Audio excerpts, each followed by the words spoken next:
And in my opinion, they are not gaming devices. So there are four things that make up a gaming phone. So firstly, we have performance, we have media, we have design, and we also have software experience. And to get all of these four things bundled into one device or a smartphone, you actually have to pay a premium to get that. Recently, we actually seen more gaming devices on the budget side of things. And a few weeks ago, we actually had three phone releases from Itel, Infinix, and Tecno. I'm talking about the Itel RS4, the Tecno Pova 6 Neo, and the Infinix GT20 Pro. These phones are termed as budget gaming devices. Specifically, let's talk about the Itel RS4 and the Tecno Pova 6 Neo. These two phones are the main topic for this video. Let's talk about them. So the term for these two phones are actually budget gaming phones. Well, they are not budget gaming phones. They are just budget phones. And I think the concept or adding the term gaming to budget doesn't actually make it a gaming phone. Let me explain. Okay, so firstly, these companies adding the term gaming to these budget devices allows them to get new customers from the gaming niche. So adding gaming to the word budget might seem to the average consumer or the amateur gamer that, oh, this device is something I can use to game as a beginner or starting my gaming career. And that is not true. So on the side of the company, this is actually a way of making more sales or getting new customers. But on the side of a consumer who doesn't really know much about these devices, it's actually misleading. Very, very misleading. So now going back to the four things that make up a gaming device, let's start with performance. So these two phones are actually powered by the MediaTek Helio G99 Ultimate processor. And the thing here is that this chipset is nothing special.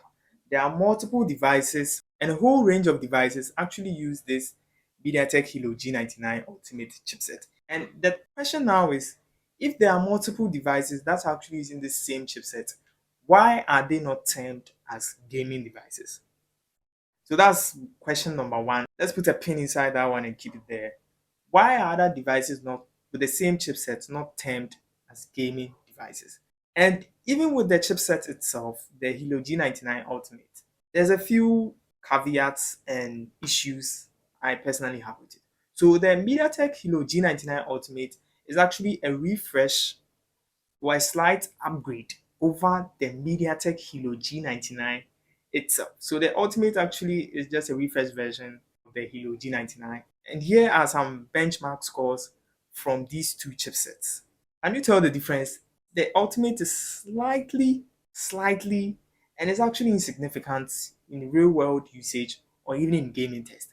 So what makes this chipset special? Nothing.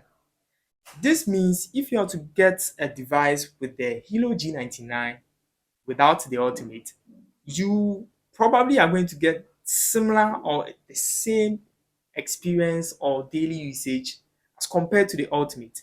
Okay, so the Itel RS4 actually has a 120 Hz refresh rate screen, and for the average consumer or the average person buying this phone, you are going to experience this when you're actually scrolling through web pages or just scrolling through pictures or just scrolling on your homepage. That is actually when you're going to experience this 120 Hz refresh rate. So not every app you download onto this phone is actually going to have support for this 120 Hz.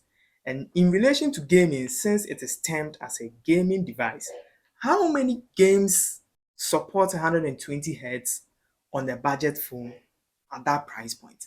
And even if there are games that support 120 Hz on the Itel RS4, Itel hasn't made it public, and in my opinion, 120 Hz on the Itel RS4 is actually overrated. This is not a feature that you are going to experience in the games you play from time to time. And as a gaming device, it doesn't really cut it for me when it comes to performance. So smartphones these days have become so good that they can play most of the games that average consumers play every single day. And I think the Itel RS4 with the Helio G99 Ultimate is nothing new. It's just budget chipset at a low price, which can do what other chipsets at that price point can do. There's nothing special about it. And this phone doesn't actually cut it for me when it comes to performance, especially for gamers. For long gaming sessions, obviously, you're going to realize a few breaks, stutters, and jitters over here and there. And there are even some games that does not support this phone. This phone actually fails the first category, which makes up a gaming device. So when it comes to performance, it's a big no for me. Let's move on to the next one. So our next stop is actually media. So these two phones actually come with LCD displays. The Itel RS4 actually has a 720p display, and the Pova 6 Neo is actually a 1080p display. So as a gamer, media is very, very important. Also, they both have dual stereo speakers, and I think that's a very good addition from these two phones. As a gamer, media consumption is very, very important when you are gaming or enjoying your games and streaming and all these things. And you would always want the crispiest of screens and the best audio quality. And just know that because these phones are in a certain price range, which is actually the budget range, they will not meet your expectations as a gamer. But when it comes to this media category, I'll actually give it to the Tecno Pova 6 Neo. The Itel RS4 is not good for media consumption, if you ask me. Though these two devices actually fail in the media department for gamers, I still see no reason why they should become gaming devices. So that's it for media. Let's move on to the next, which is design. So the Itel RS4 actually has this black line, which actually starts from the camera module down to the phone.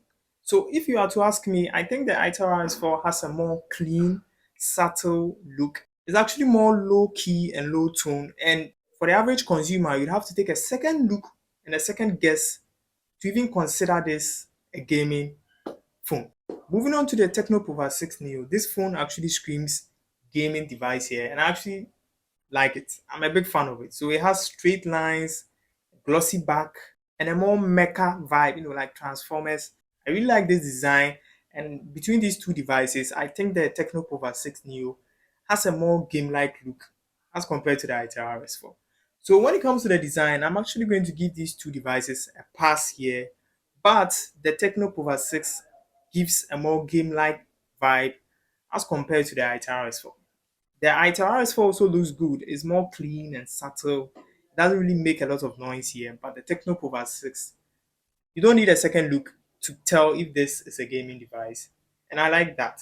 So we actually have the last category here, and that is the software. So software in the gaming concept basically is just an extra app or peripheral app that is supposed to make your gaming experience better. So most manufacturers actually turn this software as the game center or game hub or something like that. So this software is actually customizable. You can actually put it in certain modes.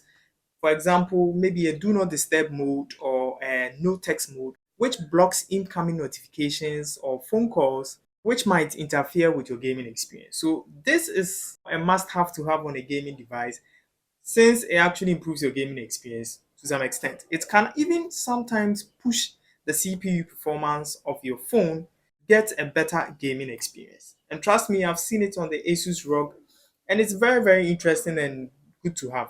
And let's come down to the software update. So when it comes to OS, the Itel RS4 actually comes with Android 13, and the Tecno Pova 6 Neo comes with Android 14.